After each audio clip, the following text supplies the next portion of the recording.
Hey guys, welcome back to the Philippines. Today I am on my channel gonna tell you why it is an absolute great time to come to the Philippines.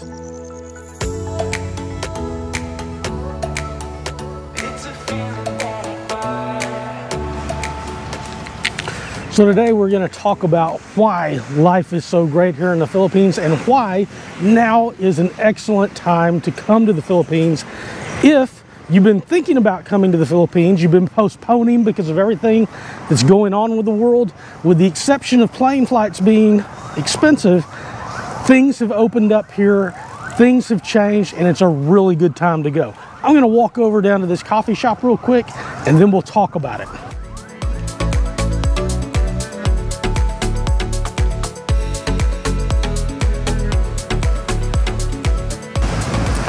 All right, I managed to cross the street without actually getting squashed by a car.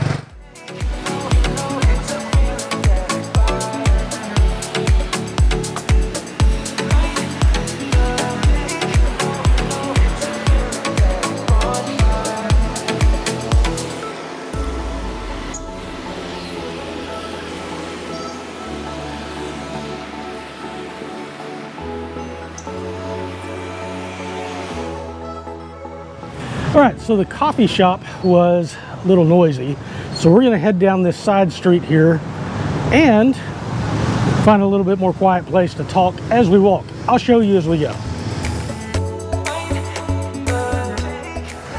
All right, so I've never actually been down this street. I've driven by it, but I've never actually been down. But we'll take a look at what the neighborhood looks like. Looks like somebody's got some backfill here going. So the Philippines has changed the rules. Just a couple of weeks ago, the president of the Philippines went and entered an executive order that lifted all of the COVID emergencies. And so what this means to people, if they're a foreigner coming into the Philippines, is that you no longer have to wear masks on planes. You don't have to get vaccinated. You don't have to worry about testing and stuff. Basically, the only holdover restriction from traveling to the Philippines, at least as a foreigner now, is that you still have to fill out the electronic arrival card before your plane actually departs. So you do have to fill out that electronic registration. To be honest with you, a lot of countries implemented that, and I strongly suspect that those things are never going to go away once they've spent the time and money to implement those things. But other than that, you don't have to worry about taking some sort of jab in the arm. You don't have to worry about wearing a face diaper for 10-14 hours on a flight. So that is really, really good. And if that has been a holdback from you, you now know that it's open. Also, in the Philippines, you don't have to worry about wearing a mask out in public anymore. Really, the only restrictions that I'm aware of anymore in the Philippines for people is that if you go to a hospital, you still have to wear them when you're going in there. I think that restriction is still in place, but realistically, if you're coming for a vacation, I hope that you don't actually end up in the hospital having to wear a mask.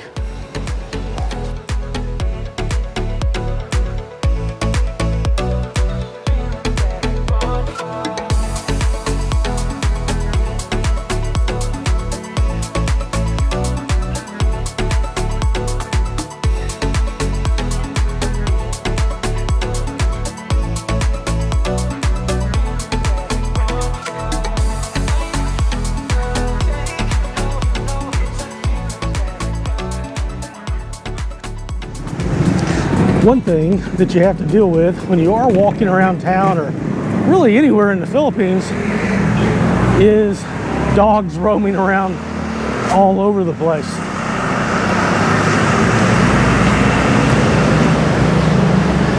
And they do have a rabies problem here, so it's generally a good idea not to interact with them too much.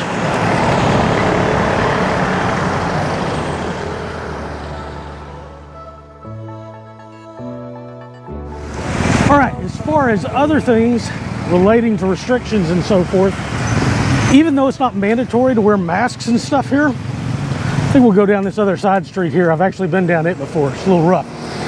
But you don't have, like I was saying, wear them in malls and so forth. Now, the one thing is that all the employees at like the grocery stores and the restaurants, they're all still wearing them. So, you know, I feel sorry for them, and it's kind of sad not to be able to see people's faces, you know, and get their facial reaction so that you actually have some sort of normal human interaction.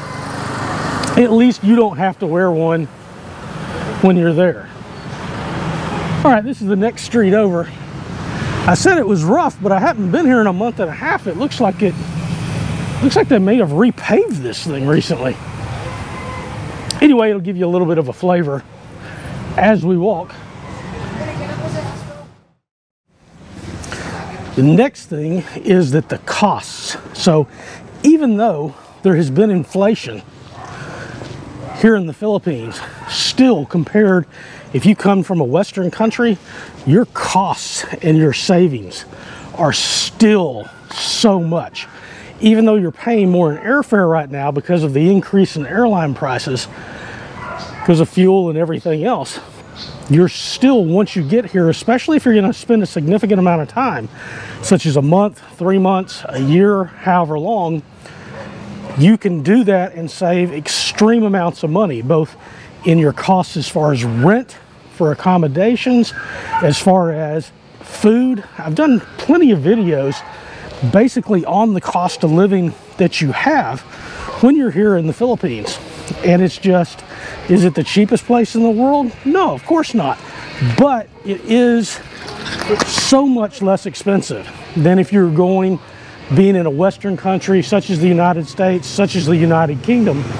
And the amount of money that you can save really is quite substantial to have as good, or in many cases a better lifestyle than you would have in the West. Even if you're just coming for vacation, you can vacation almost like a king compared to the cost that you would pay for the exact same thing in the United States or in Western Europe.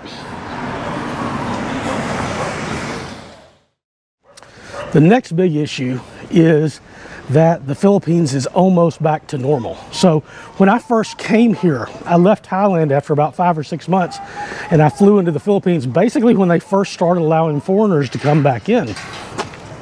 And it was not the same country that I had been to the last time I had been here, which probably would have been, I hadn't been back since 2017 at that point. So it had been 4 or 5 years.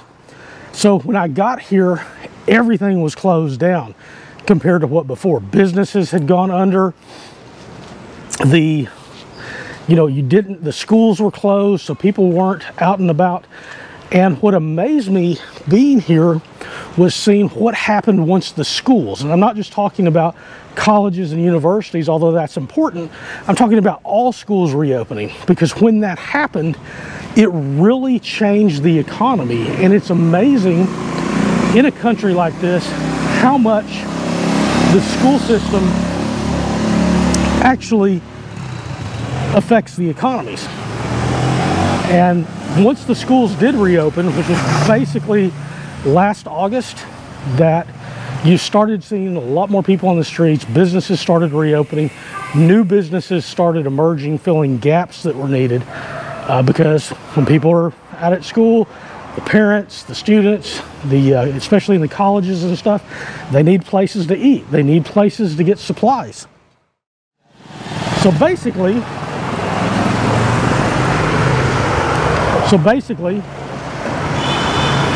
things are basically back to normal, to where they were before the entire pandemic started back in 2020.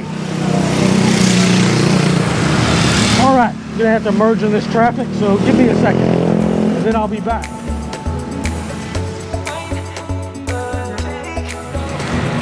All right, the final thing that I'll talk about, he looks like he belongs to somebody, is that even though the country has been reopened, it's been reopened for a while, now totally, basically restriction free, the tourist areas are happening again, and there are people in those locations.